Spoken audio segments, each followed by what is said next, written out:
Britain used to be romantic in the oldest, deepest sense of that word. I mean, love for us was a ritual, it was a feast, a fire in the dark, but somewhere throughout the centuries, we lost that. And that's why late January to mid February, the strange kind of half lit, half forgotten time might be the most romantic season of all. We have 5 sacred days, 5 holidays, each tied to love, divine, domestic, or delightfully dramatic. St Dwynwen's Day, Burns Night, Imbolc, Valentine's Day, and Lupercalia.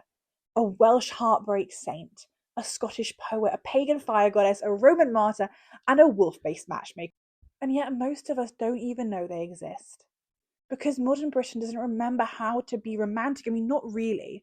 We know how to buy things, we know how to swipe, how to post, how to joke, but the deeper rituals that formed this country have been replaced by supermarket hearts, soggy meal deals, and a seasonal hour that resets itself every 4 weeks.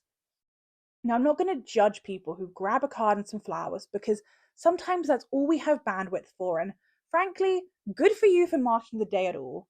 But what I'm saying is, love used to be part of the British culture. It was part of the story we told of ourselves.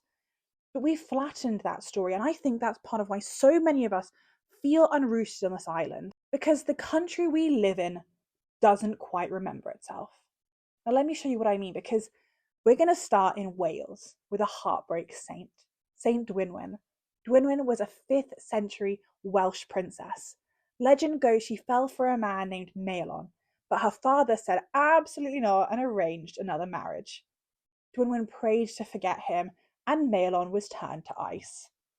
A literal block of ice. I mean, which seems a little bit harsh if I'm honest, but she then begged God to reverse the curse and in return devoted her life to him, founded a convent on Llandwyn Island, and became the patron saint of lovers. And now comes my favourite bit, the love spoons. In Welsh tradition, lovers would carve wooden spoons with a secret symbol to show their affection. Hearts for love, locks or knots for loyalty, bells for marriage, and dragons for protection. And yes, some say that's where we got the word spooning from. That's Welsh heritage. The very same day as St Dwynwen's, January the 25th, we cross over to Scotland for Burns Night. Now, this is less convent and more whiskey, but it's still about love. Not love of one person, but of the feeling itself. Robert Burns was a Scottish poet, and his verses hold the ache of love better than most have ever written. He wrote about longing, loss, lust, and tenderness. And every year, people gather across Scotland and the globe to toast him with whiskey. It's not just a party, it's a collective emotional memory, one of the oldest, most sincere celebrations of love and longing still alive today. So if you've ever wanted to celebrate heartbreak, whiskey, loyalty, and poetry all at once, congratulations! You're spiritually Welsh and emotionally Scottish. Which I think is just the way it should be in January. But here's where it gets even more ancient. Because right after Burns Night comes Imbolc. Imbolc is a pre-Christian pagan fire festival celebrated on the 1st of February.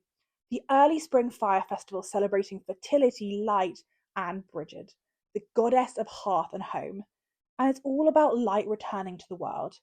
It's soft and slow and strangely romantic in its own way, because Imbolc is about hope. And it's not a story of love because it's of couples, but it's because of the promise. Imbolc is a reminder that the darkness doesn't last, that light eventually returns, and I don't think there's anything more romantic than faith in the future. Now, Valentine's Day isn't new to Britain.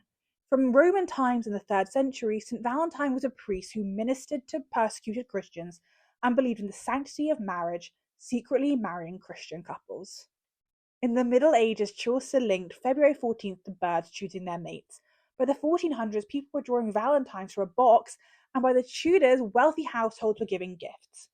In the Victorian and Georgian eras, handwritten notes and little tokens were everywhere. And across the Irish Sea, a beautiful piece of this story still lives on. The relics of St Valentine are housed in Dublin, and to this day couples go to have their rings blessed.